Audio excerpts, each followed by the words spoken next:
Ang tagumpay ng isang guro ay hindi nasusukat sa titulo o parangal, kundi sa bawat pusong kanilang naantig.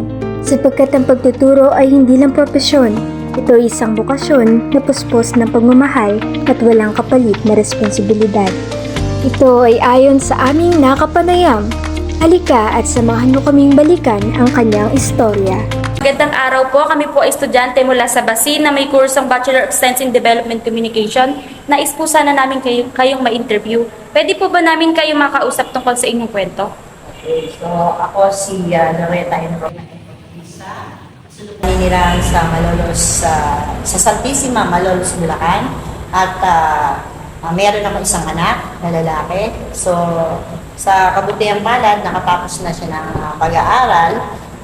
Siya ay nakatapos ng kursong BHHM na sa ngayon, sa kabutihang palad din, nakapasok na siya ng trabaho sa NLEX at naging permanente na siya bilang isang trabahador din doon sa NLEX. Then, ang buhay ko naman sa ngayon, ang masasabi ko, maganda naman.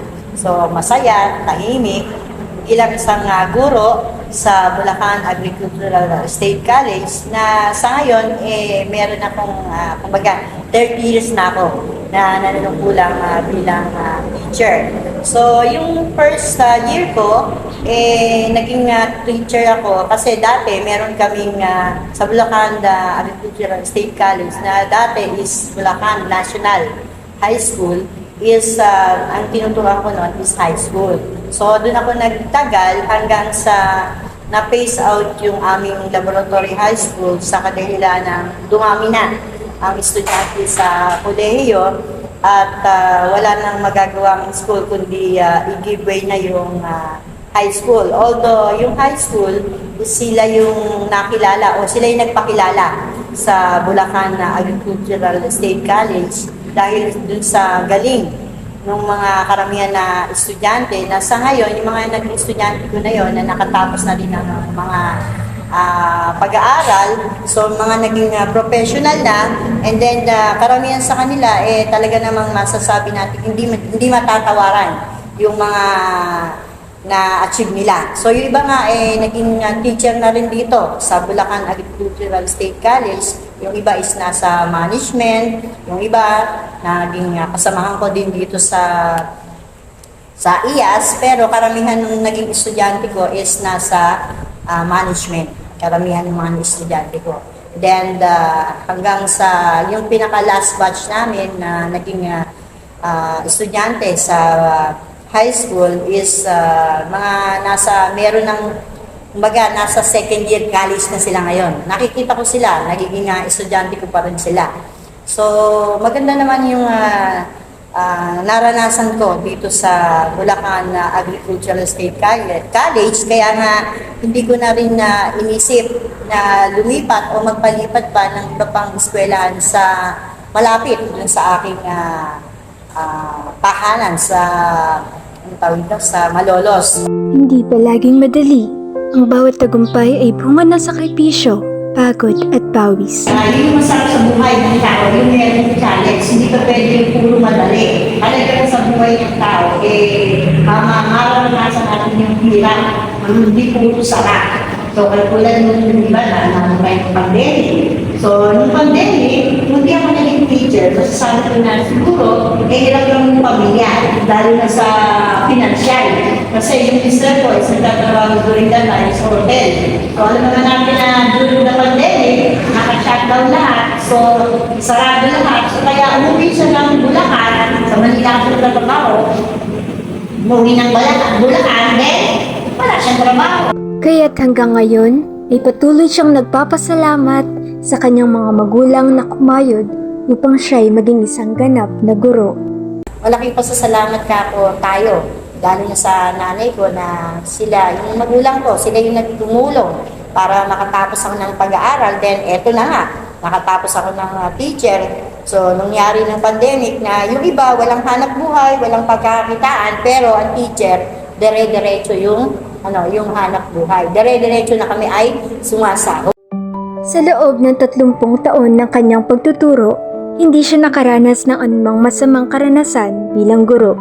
Para sa kanya, ang pagtuturo ay hindi isang pasanin, kundi isang misyon na buong pusong isinasabuhay at ginagawa ng may pagmamahal. Wala naman akong nakuhang bad experience sa eskwelahan na to. Lahat ng sinamahan ko, lahat ng mga nakakasama ko, mapabata at mapamatanda, okay naman para sa akin.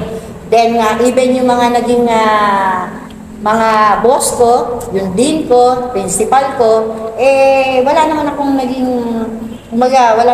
naging masamang experience kasi karamihan dun sa mga naging superior ko, ang lagi lang sa akin sinasabi, yung pinapayuhan ako.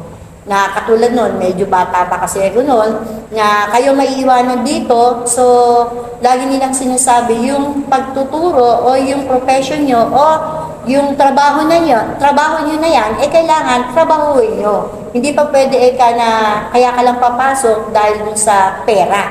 Although yun talaga yung pinaka main reason natin na kaya tayo nagtrabaho para tayo kumita. Pero sa profession as a teacher, isa sa pinaka-lab na dapat laging isa-isip ng mga teacher na kaya kayo nagturo is para matuto yung mga bata. Minsan nga, nagugulat pa ako, may mga sasakyan na, hihintuan ako, ma'am, oo, sakay na po kayo, iyahatid na po namin kayo. Minsan siyempre, sa dami ng estudyante ko, Hindi na po sino maalala. baka ako, ma'am, estudyante mo ako nung high school, ganun ka, okay, kahit hindi ko naalala pangalan. Sinabi ko, okay, o sige ka ako.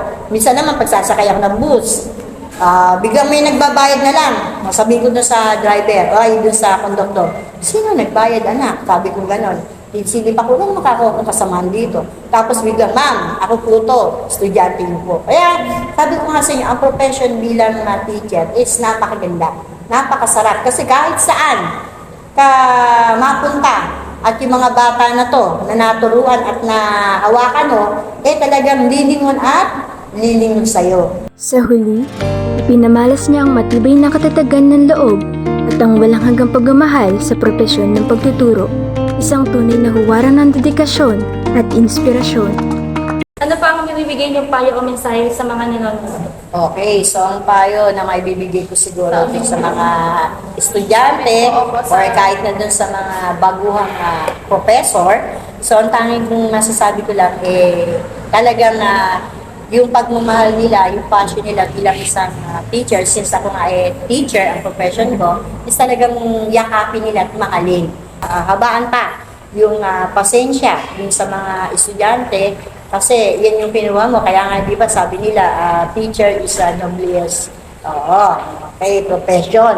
So, kaya kung hindi mo naranasan yun sa pamilya mo, sa anak mo, so bilang isang teacher, maranasan mo dun sa mga estudyante mo na since ikaw nga yung pangalawang magulang, talagang gagampanan mo kung ano yung dapat gampanan mo bilang pangalawang magulang dun sa mga bata. Yun. Be professional, then love your job, love your work, and higit sa lahat, sabi nga huwag kayong bibitiw, huwag kayong iiwanan yung ating Panginoon Diyos, yung pananampalataya natin, yung pagmamahal.